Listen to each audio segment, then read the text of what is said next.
You're listening to Out of the Box with Rosie Tran. Out of the Box is sponsored by hugmetease.com. Spread love, give a hug, hugmetease.com.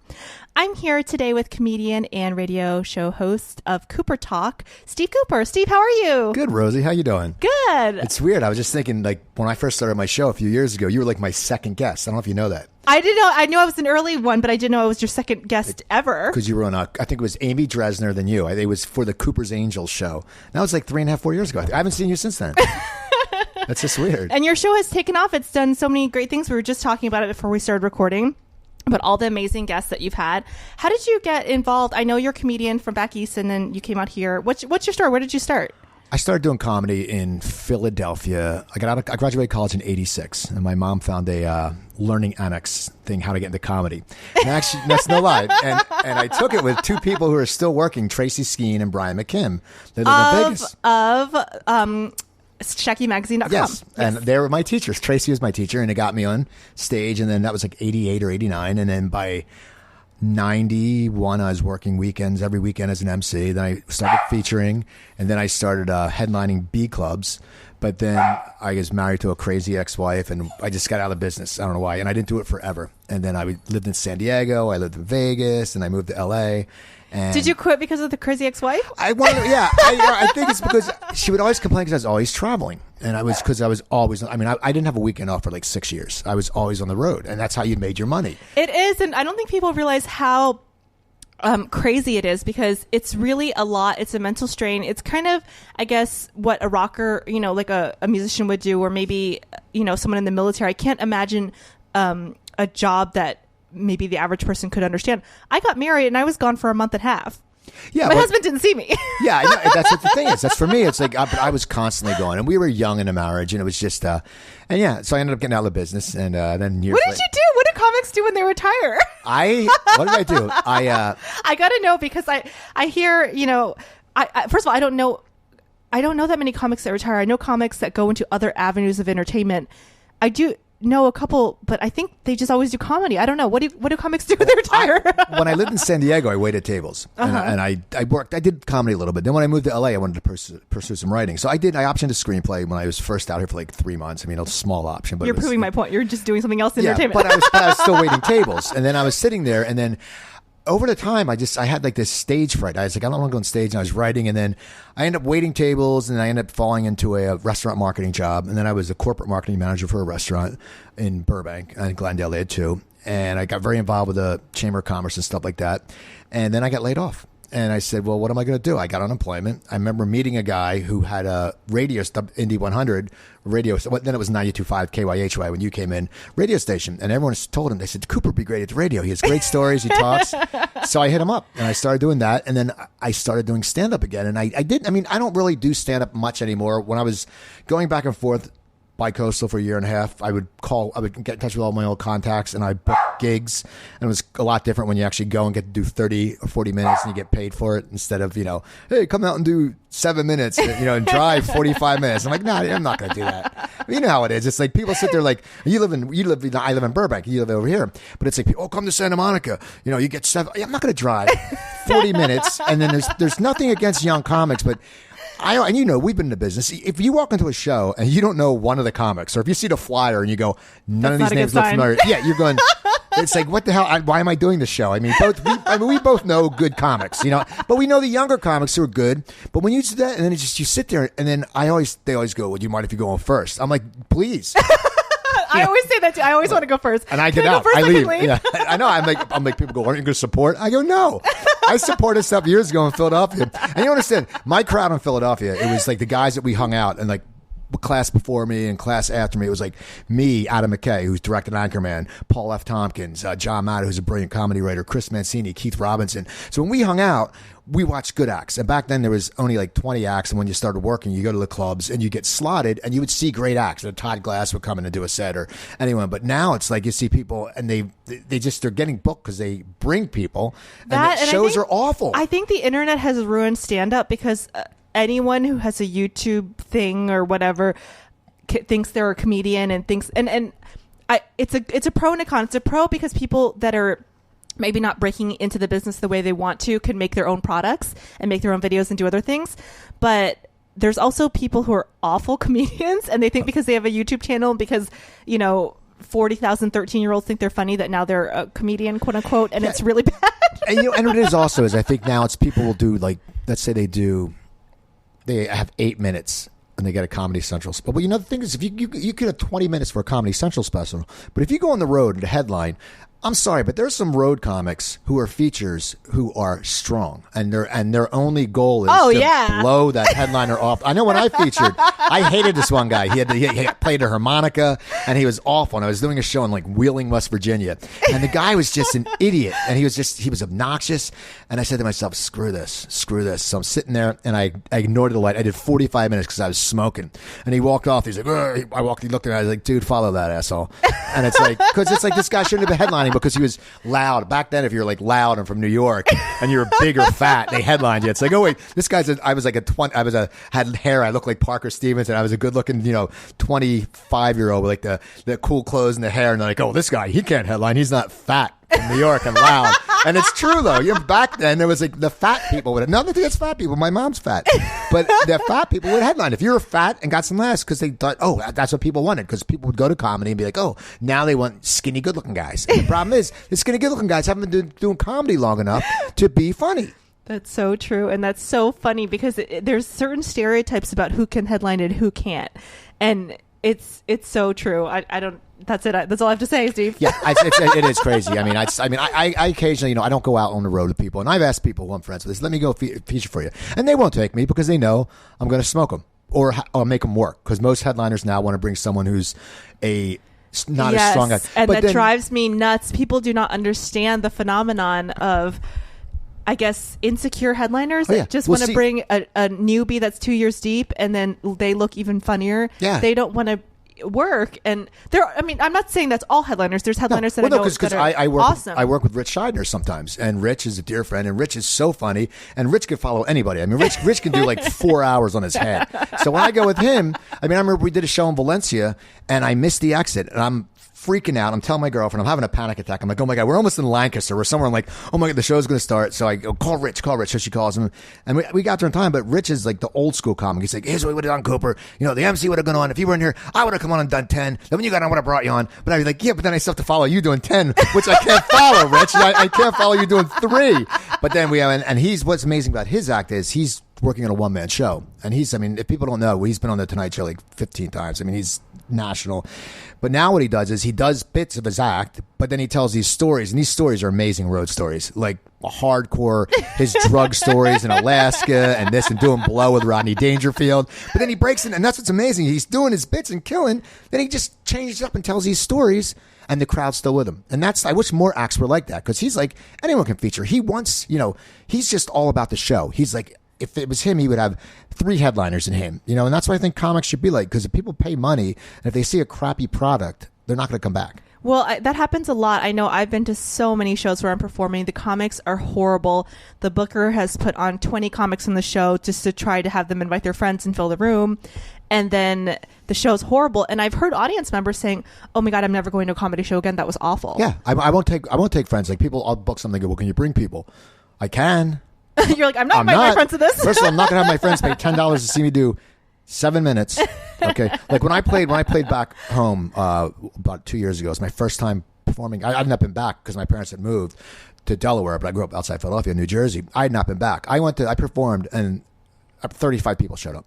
But I said, and they all paid $20 a head. It wasn't like, but they also knew I was doing a 30-minute set. Mm-hmm. So then you'll tell someone like that, but you're not going to tell someone to pay $10, get 2 drinks, see me for 7 minutes. They'll probably put me on first because I'm strong, and I'm not being arrogant, but I know how to work a crowd. They'll probably put me on first or second, and then my friends have to sit around and watch 15 shitty comics. Like, I can't do it. My friends won't talk to me anymore. And people forget my friends, I'm the only entertainer. Besides, I have friends who are sound men, but they're always on the road working for like American Idol or Biggest Loser. But my other friends are what we call civilians. They're regular people. They work regular jobs. So they can't come out on a Tuesday night at 10 o'clock. and stay out till 1 o'clock in the morning watching bad comedy. It's nuts. What do you think has perpetuated this shift from actual well-produced shows to these, bring your friends and you can have stage time shows? Well, I think pay to play. Back in the day, I sound well, I did turn 50 this year, so I'm getting older. But back in the day, comedy was such a boom that, every town had weekend shows and they were sold out. Even when I go back east, clubs, people, they promote the club. It's a club. Here, there's so much comedy. And the problem is, like, when I started out, there was like 25 acts. I see people on Facebook, some female comics, like, they bitch, they go, all guys do is book other guys. And I want to say, excuse me, I hosted Cooper's Angels for a year and a half, okay? We're not all like that. But when I started out, there was only like 3 female comics. There's only like an open mic was like 25 people, tops. Here, there's so many actors, and they want to do comedy. They're here for a certain reason. They don't know what they're doing. People go to a show, like you said. They see a crappy show. Like, they'll go to the Comedy Store, and they're expecting to see, maybe, Chris Rock or Dave Chappelle or whatever. Or Dice Clay or somebody whose name is on the wall. Yeah, but then they get a self-produced show by someone who, I'm not going to mention names, but aren't comics anyway, and they put on a show and they make it as a bringer, and they might have 1 or 2 good acts and the rest suck, and the Comedy Store doesn't care because they're getting people in the door. So just for the listeners who don't know what a bringer show is, a bringer show is something that they have in the comedy and music world. It's basically pay to play. The promoter is saying, hey, you can be on the show, but you need to bring X amount of friends, or you need to promote X amount of tickets to be on the show. And so it's not based on talent or how funny you are. Sometimes it is a little bit, but mostly it's based on, can you get heads in rooms so we can get paid? Right. And that's, it's a business, and that's one thing everyone forgets is it is a business. And my feeling is, we can bitch about it, but there's people like me who I go off into the radio thing. That's my thing. And now I'm working on a one-man show about my heart problem. That's my avenue. I'm not going to bitch about it because instead of dealing with it, I'm like, I'm a very good stand-up, but I'm not going to be a star. I got out of the business. I could have been a star by now if I had stayed in the business, but I'm glad I didn't because my life's completely different, in a different avenue than it would have been. I may have been dead. By now because of the partying. Just that, and it was crazy, But you don't know, and you don't know where your life will go. But the thing is, like for me, I don't bitch about it. I joke about the bringers and stuff like that. I don't bitch about it because, as my thing is, I see people bitch on Facebook about it all the time. Going, oh, this person got a break. This person. Well, what? Guess what? What you don't understand is that happens in every business. People don't understand, law firms. Okay, law firms, well, if a guy graduated Princeton and a guy can have all the credits from Yale, but if a Princeton person comes in, he's going to hire the Princeton person. If someone's salespeople, they hire a better looking person. That's a known fact. But people don't get it. It's not only in comedy. And the difference is, at least if a lawyer's going for a job, they have a law degree. Half these comics who bitch suck. So it's like, what are you bitching about when you can't bitch? It's just like, if I see someone, people bitching about breaks. Well, look, Jimmy Schubert's going to hopefully win Last Comic Standing. Jimmy's a good friend. Jimmy's an amazing comic. He's been busting his ass forever. He never bitched. You guys know he's never, he bitches on stage as his act, but you never seen him rant going, oh yeah, this, he was at my Super Bowl party. Yeah, he's a good guy. We talk crap on certain comics, but whenever the comics get together and there's alcohol, you talk crap. But like people like him don't bitch, and he should be upset more than these other people, but it's just... He's been in the business like over 20 years, right? God, no longer than that. Look at Todd Glass. Todd Glass started comedy when he was 16. Todd's been in the business for 35 years. Oh, my gosh. And I'm sure Todd's made very good money, but he still has to go on the road. And he never got his due. And then, then he's not a huge star the way some of these other guys are. And then when he came out, the funny thing was he came out 2 years ago on Mark Maron's podcast. And we all knew in Philly, we all thought he was gay. Like my one friend said, Really? Oh, yeah. Because my one friend said he worked with Todd and he said, okay, here's the deal. Either he's gay or all his male friends are just really good looking. But the thing about Todd is Todd came out and Todd probably could have sat there and gone for the gay angle because that's like a market now. But Todd said, no, it is though. I'm laughing because it's true. There's every market. I want to do white bald guys. But then that would be racist. It'd be, and which I got to tell you, it always irritates me when people bitch about people making fat jokes, but no one bitches about people making bald jokes. I'm fine with being bald, but there's people that hate it, and if you get it fixed, people make fun of your hair weave. So this isn't a bit. This is true. I'm tired of people never feel bad for bald people. I feel bad for you. I don't. I have a beautiful. I'll show you a picture. My girlfriend's beautiful. How I got her, I know, but no, but no, I'm saying, but it's just that's the thing. So anyway. So tell me about your heart issue or is that what you said? Yeah.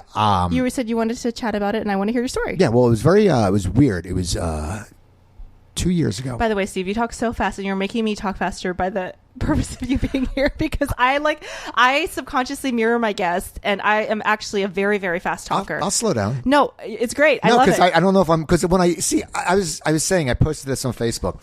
I'm so used to being the host. Like tomorrow, I have you know that show American Ninja Warrior? Yes, my friend Matt hosts. He's my guest tomorrow. Okay, yeah. Matt and Doug Jones, who's a great character actor. I don't know Doug, but I know Matt. And I have to do my research tonight, and when I ask questions, I'm not used to getting questions asked. And thank God you're a good interviewer, because I've done some podcasts and the people really don't know how to do an interview, and halfway through I want to take over because they're like asking me a question. I'm like, well, no, what do you think? But thank God you talk fast and you're a good interviewer. I'm a very, very fast talker, and I've been told to slow down. So you're actually igniting my fast talking, because that's something that even in acting, in sitcom acting, most actors are too slow and they want it faster. And they always tell me, and casting directors always tell me, I normally tell people to speed up, but I need to tell you to slow down. That's funny. That's funny. Yeah, it's crazy. I always talk fast. I remember I was a little kid, and I used to never enunciate either. My mom tells me this one time I was in a diner and just talking this poor guy's ear. I had like a toy car. I'm like 3 years old. And he looks at my mom and he said, you know what? He goes, God, your son can talk. I have no idea what he said, but he can talk. But no, my heart. What happened was, it was actually 2 years ago last week. And, it was I went to the hospital at the end after Memorial Day, but it was very weird. I was feeling lethargic. Okay, and it's so funny. Like a month before, more than usual. I usually have a lot of energy. I was feeling like just like crap. I could barely get through an hour interview with my guest. I had Mark Valley on, and then I had Bill Dwyer on first, which he's insane to interview. So I'm sitting there going, and I was nervous because Mark Valley it was his first time on my show, and he was a big TV star. You don't get big handsome TV star. And I'm sitting there, and I talked to him like 6 months later, and I said, dude, I was almost dead. And he's like, you look like crap. He goes, I don't want to say anything. He goes, I thought Dwyer roughed you up or something, but you look like hell. You're like swarmy and sweaty. But it's so weird how life happens. I have a very good friend who used to be a very big comic, who's my comedy mentor, named Jeff Martyr. He had his own HBO special. He just got out of the business completely too. And he's someone who Carson gave him the couch his first appearance. This guy hosted a few shows. He hosted a show with Ringo Starr, but he always kept on me going, Coop, you got to get insurance. You got to get insurance. I said, I'll get it. He goes, no, I got a guy. You get insurance. So I get this guy and I get the insurance. And it's back east. I still remember the day. And it was supposed to start like May 15th, but it said June 15th. And I called the guy. I said, listen, I paid. And he goes, okay, let me check it out. So he calls back. He goes, yeah, it started May 15th. No problem. So I was feeling like crap. And I woke up one night, I had a shuttle get me at like 5 a.m. to take me to the airport. And I couldn't breathe. I thought I might have had a heart attack. I don't know. And they say, you get the bag and you inhale. And this is no lie. Oh no, all I had was a no lie, a barbecue chips potato bag. So I'm sucking on it, and the stuff is like going in my lungs. But I somehow get into the plane. You're choking on chip shards. I fly back east. I go to a Phillies game. As I couldn't eat. When we're leaving to go to my girlfriend's car in the parking lot, I could barely walk to the car. So I get back. Finally, I go to the doctor out here. Doctor says, oh, you have a respiratory infection. So he gives me medicine. Okay, the Z-Pack or whatever. And now I'm sitting there and I'm exhausted. I learned at that time the difference between tired and exhausted is tired, you're like, I don't want to get out of bed. Exhausted, you can't. Mm-hmm. Okay. So I'm sitting there, I take the medicine, I'm still not getting better. Go back, still not getting better. Finally, the idiot says, well, why don't you can get a physical. Why don't we get a physical? I go in to get a physical, but he never takes a chest x-ray. So I'm dying, and the whole time I'm thinking what hospital did you go to? Well, it was an urgent care near Burbank. Okay. I didn't go to the hospital yet. So I'm sitting there and I'm just going, man, I'm like, what is wrong with me? And I'm tired. I have my show to do, so I'm drinking caffeine. I don't know anything's wrong with my heart, so I'm drinking 5-hour energy, and I'm eating like frozen dinners because I had no energy. I usually cook. I had no energy to cook anything. So finally, I was going to go to a party one day, and it took me forever to get there. And I noticed I just bought new shoes, like these canvas, like these kinds, and my ankles were swollen like a fat Italian lady. Oh my gosh! So I was sitting there. So finally, I went to this party. I had like a half a glass of wine. I ate something, and I'm like, I gotta go. And I'm usually like the life of it. I'm hanging out, having fun. I got home. I got out of my car. I vomited in my car at the garage. I felt bad. It's I'm thinking no other tenants were out there.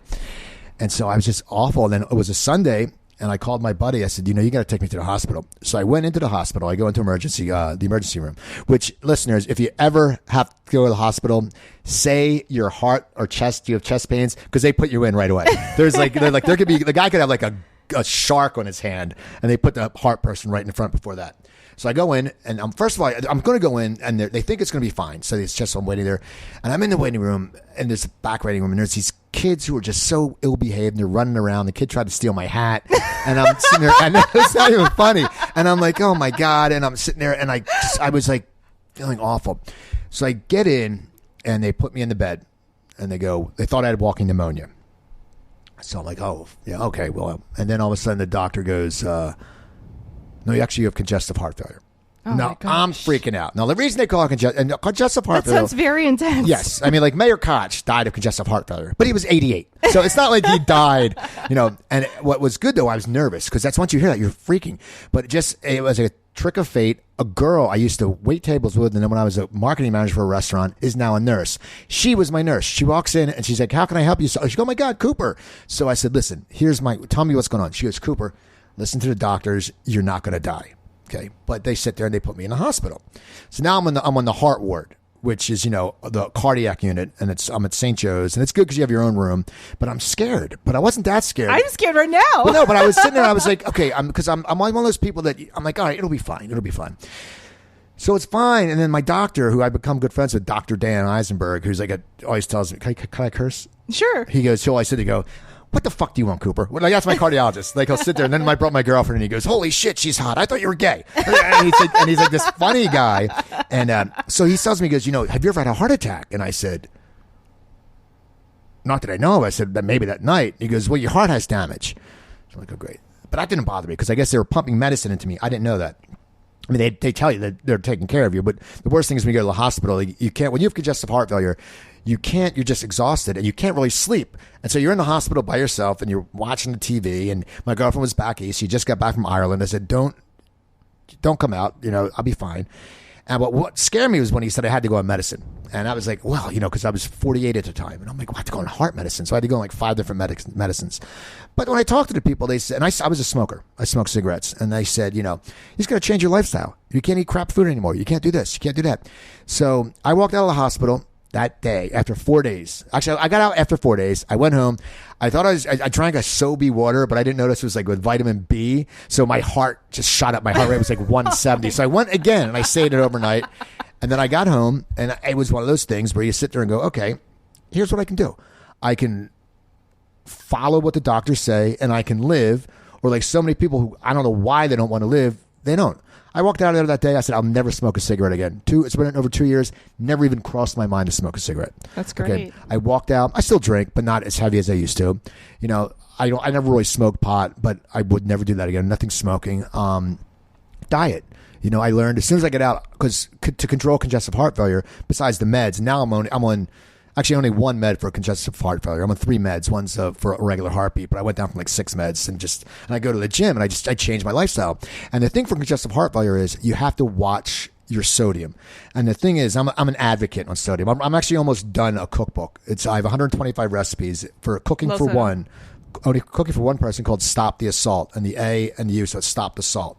And they're all low sodium recipes, and there's going to be no pictures because people look at cookbooks and they get freaked out. Cooking is so easy and it's so cheap, and people eat crap food and we don't read the recipe. You look at it and you go, oh yeah, it's low fat, but it's full of sodium, and sodium gives you high blood pressure.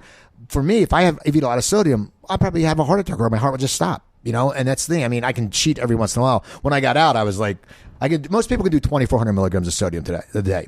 Most people actually do 3,500 milligrams. I can do 2,000. When I got out, I was doing like 800. Yeah. And I lost like 25 pounds. I mean, I'm thin as it is. I was like 140, and I looked like Richard Dreyfuss with AIDS. I mean, it's true. My doctor's like, you look great. I go, no, I don't look great.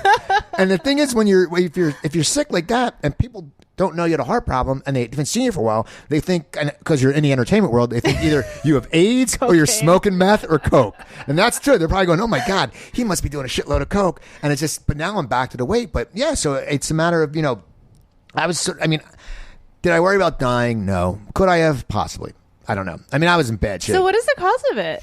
I mean, heart problems run in my family. I mean, one might have been the heavy alcohol use, the bad eating. I mean, I worked in the restaurant business for a long time. Even if a restaurant says it's healthy and organic, doesn't mean there's not a lot of sodium in it. And I didn't treat my body well. And I went to college in the '80s. I mean, that's all I can say. Miami Vice is big. We all lived that life. We wore the bright blazers, and we didn't shave, and none of us looked like Don Johnson. And we partied. And that was the thing. And it's one of those things where I did get pretty much a second chance, and I finally went. And the best thing is, the moral of the story is, get insurance. Because I got insurance. If I not got insurance, my bill would have been $55,000. Oh my gosh. My bill was $1,900. And now with the Obamacare, which people can say what they want about Obamacare, I got a really good insurance guy. I sound like a drug guy. I just got but my I got a guy. Yeah, I got a guy. Exactly. My drugs were the two of them were $15 each generic, but the hard stuff, the Pradaxa, even with my insurance, was $198. Okay, so right there, that's $250 almost a month. My insurance was $180. It was going to go up to $340. Okay, so right there, you would have looking. I would have been paying $340 and $250, $590 a week. I go through this guy. We play with some figures, do a little juggling. I pay $75 a month for my insurance, $3 each for my two of my prescriptions, and then I was thinking I'm going to pay $190 again, for the other one because it's the guy. I go to save on. The guy goes $10. I went, "Are you joking me?"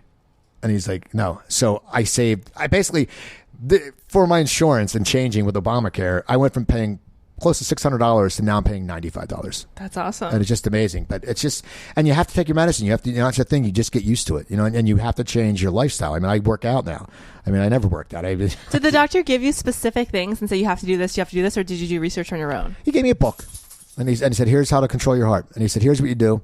And now it's like when I first went to see him, I would see him like once every month, once every 3 weeks. Now I see him, tells me to get the fuck out of my office.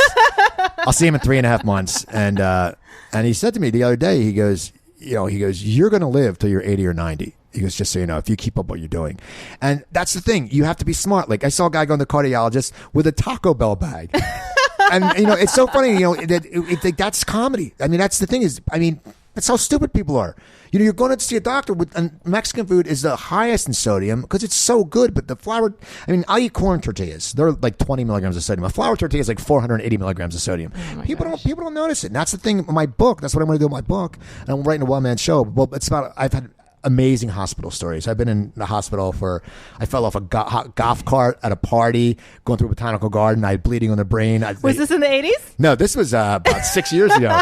And I still have the bump right there. And I mean, my whole face is swollen out. They thought they were going to have to go in my brain. It's amazing, these parties. So, these hospital things. I ran my Fiero. In the 80s, I did run my Fiero into a telephone pole after an INXS concert around the corner from my parents' house. And I ran home and I was wearing leather pants and a white turtleneck. That's all I'm going to say. Gosh. But once again, it was the 80s. So, well, I guess you earned your battle scars then. Yeah, but the thing is, it's so funny with like me. I just like, what are you going to do? You can deal with it. I have a little bit of memory loss at times. I do. I've had besides that head injury, I've had like 4 concussions, and just playing flag football or like playing pickup games when I was younger, and you just deal with it. You can sit there and like I see so many people mope. It's like that's why I always laugh. Like people bitch about not feeling sick. Like shut up. I was in the hospital. As I always say to people, I go, you people can bitch, okay, but I look at me. I was in the hospital with heart disease. My girlfriend was a victim of a national date rape case, and you know what? Both of us are pretty happy. So it's like if you find if you can overcome it, if you want to anything. And I mean, of course, there's things you aren't, but it's like once you sit there, you have to just change your view on things. That people, because people, you're not really on Facebook. I'm on Facebook. Yeah, but you have a fan page. I had to make my page private because of stalkers. Okay. Well, see, that's what gets me crazy. But I get that sometimes. Like I have to, and I'm one of these people that I have like 3,000 friends, but I don't ask friends. Like a lot of comics just get like 5,000 friends. Then they always do that thing. They go, "Well, I'm going to start weeding out my friends if you're not liking my comments." Well, fuck you. Weed me out. It's like, are you that arrogant? It's like, and I don't know. It's just so weird. But with Facebook, it's stalkers, but you, because you're a comic, and like me, because I'm a my radio show, I'm listening to like 6 different stations. I probably get over 150,000 listeners a week. If someone sits there and says they send me a friend request, I am going to accept. But sometimes it's like these weird ladies. But the thing is, I know because we can look it down. I'm listening to in like 14 different countries. So maybe there's weird ladies. Like one lady I accepted, and she hasn't sent me weird messages. Maybe she's just a listener. But then I get some messages, hello, baby. And I'm like, no. It's like for women, though, it must be worse because there's guys. I've learned guys are just such idiots. I feel bad, and we shouldn't feel bad for women. I've come a lot of this since I've been with my girlfriend. We shouldn't feel. Women shouldn't have to go through this stuff they go through. I mean, there's a lot of internet trolls. Let's just say that. I mean, and you're cute, and you have comics that are probably like, oh yeah. It's like, I mean, I'm sure there's not some big, I used to have a comments page on my website, and I had to actually take it down because there became inner comment arguing on there. See, that's like, well, someone did that. I posted something, and it was just something, a happy message, and someone put a political thing. I'm like, no. Don't do that. Don't do that. I tweet, and my Twitter goes straight to Facebook. I do a lot of jokes. Here's what I do: self-promotion. I tell stories occasionally, like, about how I remember a certain song, and I write a thing of an event, because they're humorous, and I do jokes on thing, but I don't ever really write political stuff. And the thing is, I see a lot of people on Facebook, they write political stuff, but then someone argues, they get pissed off, and then they delete the comment. Well, then don't put the political stuff up. I mean, it's like anything, if you're gonna say something, you got to deal with it, and if you don't, you're a little baby. I just don't like some of the trolls. I think a lot of people need to get a life off the internet, which is important. It's important to have an internet presence in the social media, but it's also important to have a life in real life. And I just had to make it private. Twitter, you can't. I mean, I don't want to make my Twitter private because I tweet a lot. But I mean, I had a woman. I was modeling. Jay Moore has T-shirts for his podcast, and I modeled them for him. And this woman apparently was extremely angered that I did that. So she started tweeting at me pretty nasty things. Like, what was she mad that because you modeled something? She was. That's none of her business. I don't get that when people sit there and they'll rip someone apart. Hey, you know what? It's your choice. She was like, "How dare you? Who do you think you are? Like, I don't get it. Why are you doing this?" It makes no sense. That's the thing. Most of those trolls, I think they don't make any sense. They're desperate people or unhappy people. But then I blocked her, and she actually made another fake Twitter account just to send me mean messages. See, that's good. Do you follow me? I think I do, but if I don't, I'll follow you. Because I follow you. I think I do follow you, Steve. No, that's the thing. I don't really respond to messages from people. Every once in a while, I will. It's like when Veep. I love the show Veep, and last night was its last episode. So I tweeted to Reed Scott and Sufi. I don't know them. That's not their names. They're characters. I do because I direct messaged you, and that's how I. Yes. Okay, but no. You can direct message me if I follow you. But you can't respond unless I follow you, and you did respond. True? Yes. I didn't know that. Yeah. Okay. See, I don't. I mean, I just tweet. I write. I just like today. I tweeted because if North Hollywood had that guy, you heard about the. Yeah. Well, I just tweeted. I go, this is the worst standoff ever because the guy has his shirt on. What an amateur. Because they always have their shirts off. But I just tweet stuff like that, and I just try to tweet, and I tweet stupid stuff. And I sit there and. But it doesn't matter. It's like whatever someone tweets or puts a Facebook comment, there's no reason to get angry about something or crazy. It's like, first of all, it's none of your business. It's their life. Second of all, if they bother you so much, don't follow them or unfollow them or unfriend them, whatever. Can I rant for a second? Sure. Okay. How long do I have? You've got a while. Okay, cool. I don't know how long you do your show. That's why. Okay. Here's something that bothers me. And tell me if you agree. This is just because it's Facebook. I am fed up with people using the term fan. Now, I'm not fed up with like a Bobby Slayton or a Craig Shoemaker or a Wendy Lehman who have fans. Like they go to a comedy show and people come to see them. You have 10,000 Twitter followers. You have fans. You have a following. You can have fans. Me, I mean, as I said, I'm listening to probably over 150,000 people. In fact, my flyer for my show this weekend and is from a person who listens to my show. Yeah. A guy from Pittsburgh. And he drew a cool picture and we've become good friends. When I did my show back in my hometown, 35 people showed up, whatever. They were friends.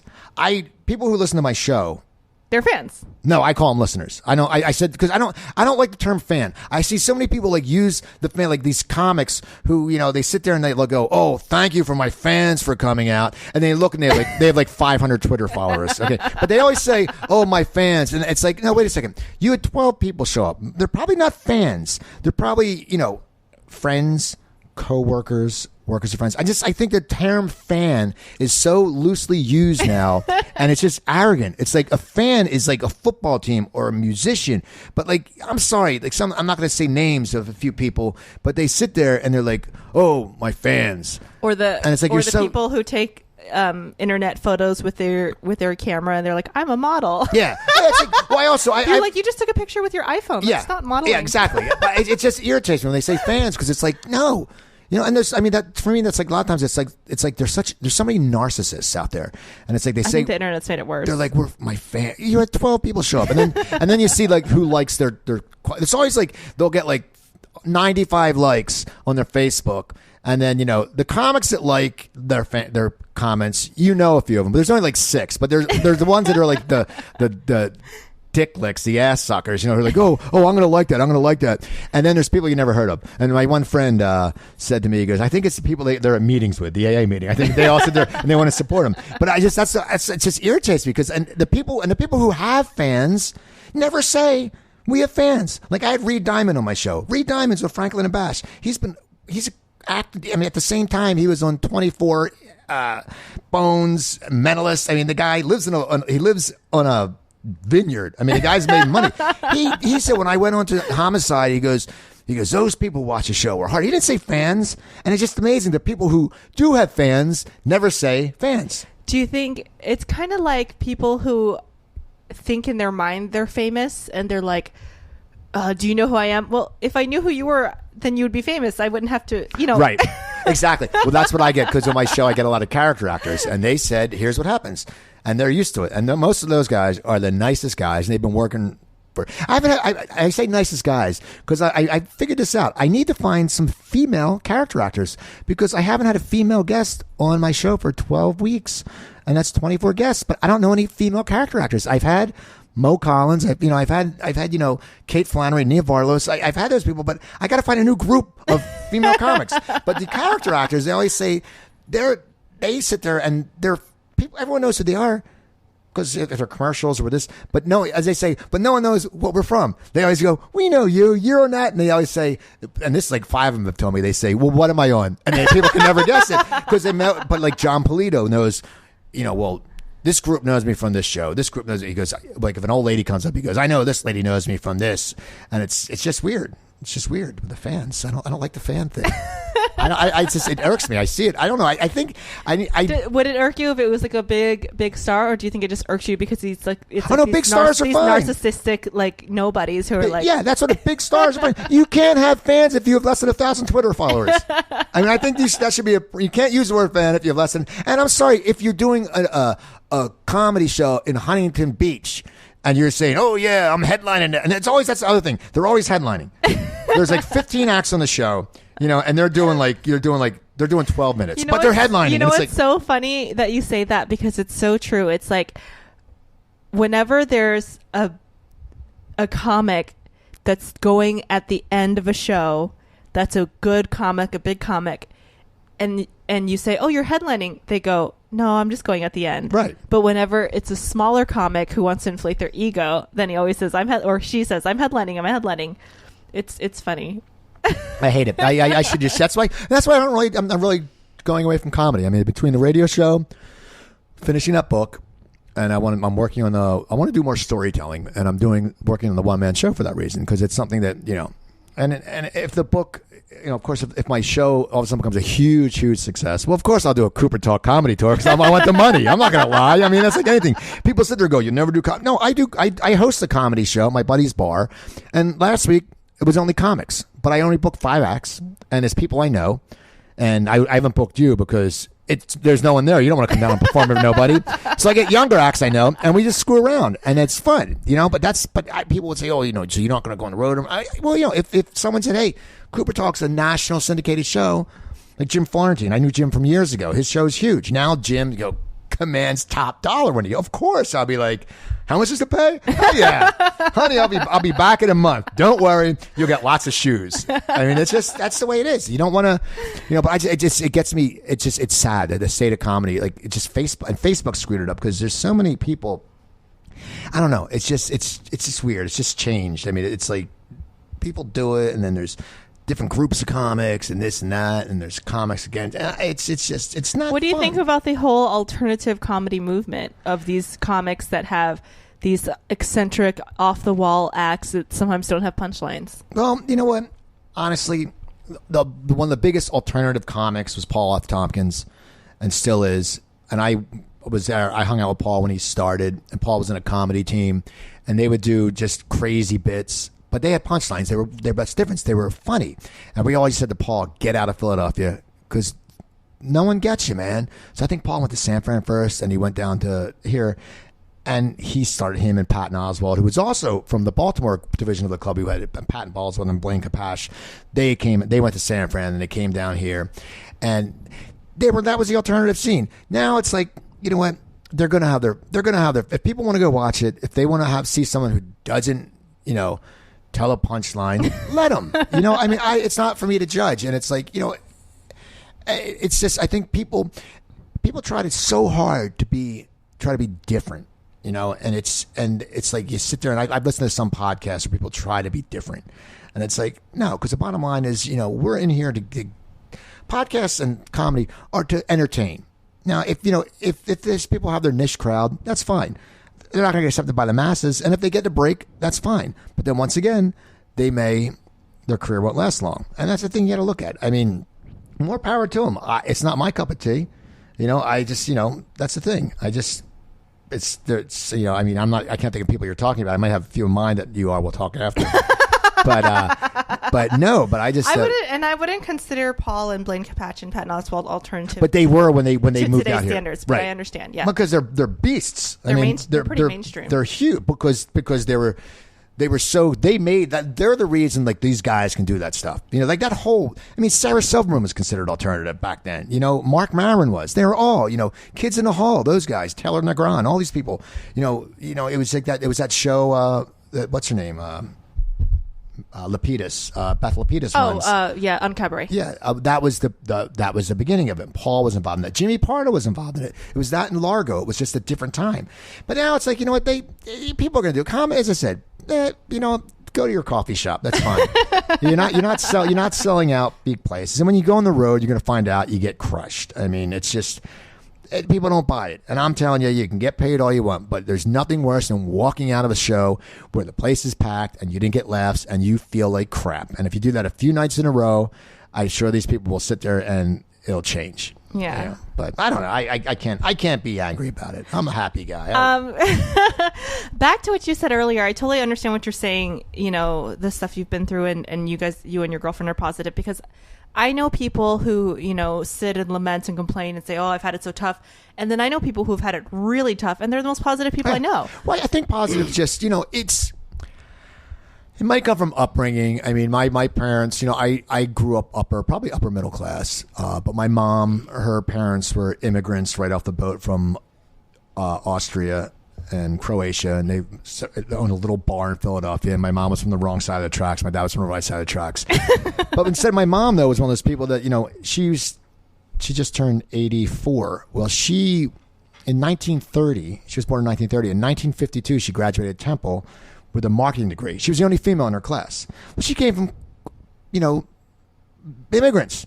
No one, and also an immigrant girl from immigrants is in a marketing class, and they just taught us to be positive, because it's like, negative. I mean, and I worry a lot, and that's one thing I do worry, but we all worry. I sit there, I go, oh my God, what if money's not coming in? What if I don't want to be homeless. I told my girlfriend, I said, if I make no money, we're fine the way we live for a year and a half.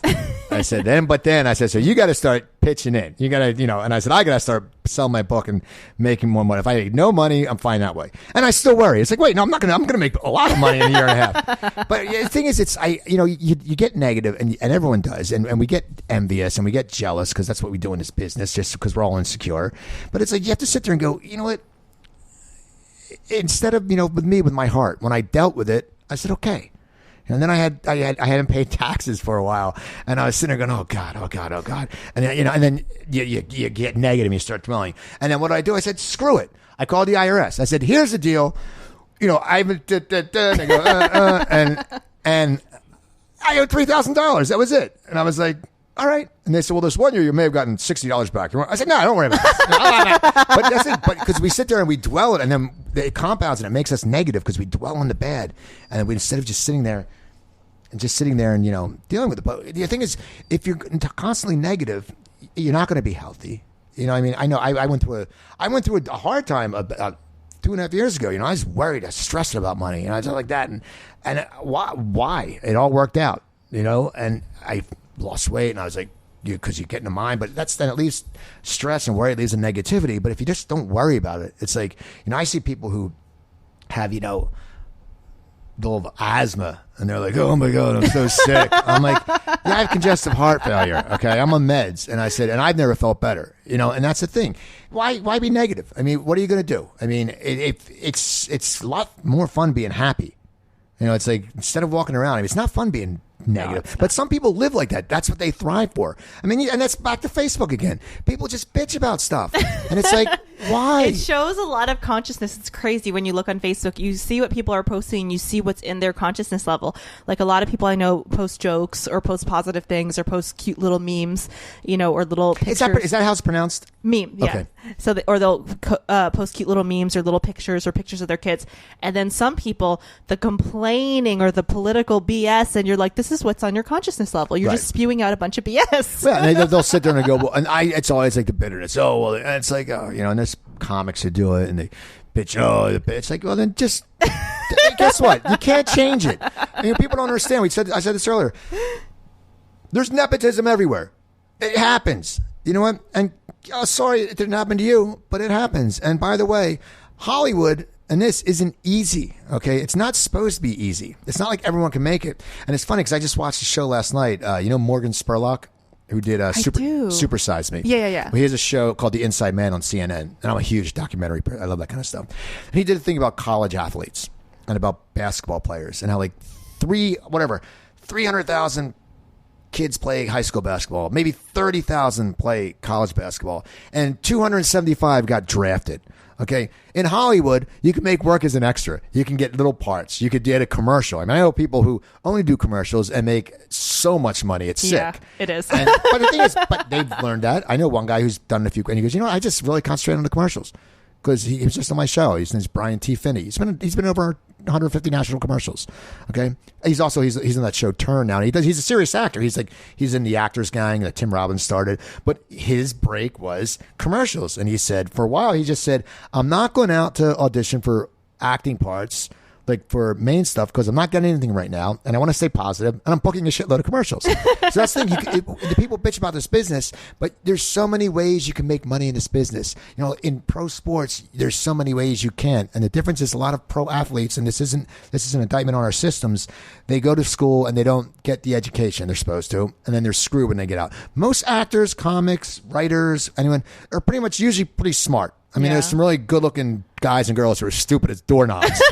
But so it's a matter of they can do it. Most artists are pretty intelligent, and that's something that I don't like. Is there's a stereotype in Hollywood that sometimes actors get really political and it's maybe you see them in a role where they're playing happy-go-lucky or something really cheesy on Disney, and so people think, well, how can they who are they to say something? But I think that if you have the voice and you have the the audience, people listening to you can. I don't like when people go off on crazy tangents and I don't like when they preach and they get too psychotic. Yeah, but I mean, if heck, if I was way more famous, I would push my causes. For the positive. That's for me. Yeah, that's thing. But I know what you're saying, and when they have it. But I hate when they sit there and then you get a dumbass like Gwyneth Paltrow, who's the stupidest bitch in the world, who I don't even think's good looking. I don't think she's talented. What has she done since Shakespeare in Love? And Joseph Fiennes stole that movie and Queen Mary Dent or whatever. I'm sorry. This girl has made so many stupid comments. I mean, the way she said about the soldiers, right? I don't. Oh, okay. She just said that being on set or being a mother with having kids and being on set is like being in war. And a soldier said, yeah, because being in war when you get shot at is just like having a nanny. She makes these stupid comments all the time. It's pretty bad, actually, and I didn't realize how bad it was. I went overseas a couple times for the troops. And you, my friend was your photographer. Oh, you're friends with him? No, Kenny Aston. This was years ago when you were on my show. I have a great memory on old stuff, not new stuff. I can remember. We talked. There was a guy, an African American guy, who was, I think, one of your first USO tours. He was a photographer. His name was Kenny Aston, because I posted. You have a good memory. I posted you were going to be on my show, and he sent me a message going, "Coop, I was a photographer overseas," because he was a photographer overseas for the service for a long time. Yeah, so I went over there, and my dad served in the South Vietnamese Army with the Americans, but I didn't know anything about that until I was in my mid-20s, because my dad was very secretive. He was in a very, what is it called when things are classified, Okay. Because he was doing torture. We'll talk about that. But they don't talk about it. Like, my dad was in D-Day. He never talked about it. But so I don't consider myself a military family. Like, we didn't move around. He came from the war. He retired. He wasn't in the military when we came here. I didn't know anything about it. I went overseas to perform for the troops. It's really, really rough. Oh, yeah. And it's not, the men and women over here who are spouses and girlfriends and boyfriends can't even imagine what's going on over there. They don't. And for Gwyneth Paltrow to say that's well, yeah, because she's an idiot. She always says stuff like that. It's like, what does she know? She grew up with a father who was a director and a mother who was an actress. She has never done. I mean, she's probably never even changed a freaking diaper. And I'm glad the guy from Coldplay dumped her, or they broke up, because he seemed cool, and I want him to get a lot of ass that's hot. But but there are a lot of actors and writers and directors and people that are in Hollywood that are very, very intelligent. Like you said, a lot of them, especially people who are highly creative, and so I kind of don't like that stereotype of the dumb actor, the blonde bimbo. Yeah, but there are a lot of them too. There are a lot of prom kings and queens, right? And they get, and that's something people get pissed. It's like, hey, you know what? Hey, more power to them. Queens. They're good looking. Hey, let them have the part. You look at John Hamm. God, the guy's gorgeous, but he's funny. He's a smart guy, and you sit there and then you go, man, that guy. It's like I always say, like Tom Brady, the football player, had to sell his soul to the devil. Because he has 3 Super Bowl rings. He's an amazing quarterback. He's supermodel wife. He's handsome, very good looking. Funny thing is, he makes about $24 million a year. His supermodel wife makes more money than him. I know. You don't live like that's you did something with the devil, because that doesn't happen. No one sits some there. Illuminati or something. I mean, if I could see if he looked like like Quasimodo. But had the Super Bowl rings and was rich and had a hot looking wife. But that doesn't happen. That just doesn't happen. That's so funny. We have to wrap up. I want to talk a little bit about Cooper Talk before we do, so people can support you and support your show. Where can we find Cooper Talk? Okay, you can go to my website, coopertalk.net. I have 260 episodes up. You can go to iTunes or Stitcher Radio, type in one word, Cooper Talk. Also, I'm played Wednesday, Thursday, Friday on indie100.com from 4 to 6. All Radio X Friday. There's a bunch of them. But just go to my website or go to iTunes and look up Cooper Talk. And if you listen to it, leave a review. As I said, I have scroll through the past. You'll find a really eclectic group. If you like music, I had Terry Nunn from Berlin. I had Gilby Clarke from Guns N' Roses. The group Dramarama, the great 80s band. John Easdale came in, played an acoustic version of Anything on my show, which was cool. He has some amazing guests, top actors and people in the entertainment industry. Yeah. Really, really good guests. You'll be impressed. And Twitter. They can follow me at Cooper Talk on Twitter, because I tweet who my guests are. That's great, sometimes. Guys. So follow Steve Cooper. Check out his radio show. This has been Out of the Box with Rosie Tran. Guys, Out of the Box is sponsored by HugMeTees.com. Spread love, give a hug. HugMeTees.com. And don't forget, we're now on SoundCloud. Guys, I don't have that many listens on SoundCloud yet because we just switched over. So go on SoundCloud, follow us, put a little heart, like an episode, and don't forget Stitcher and iTunes. We love subscribers and we love comments. It helps us out a lot. Thank you so much. This has been Out of the Box with Rosie Tran.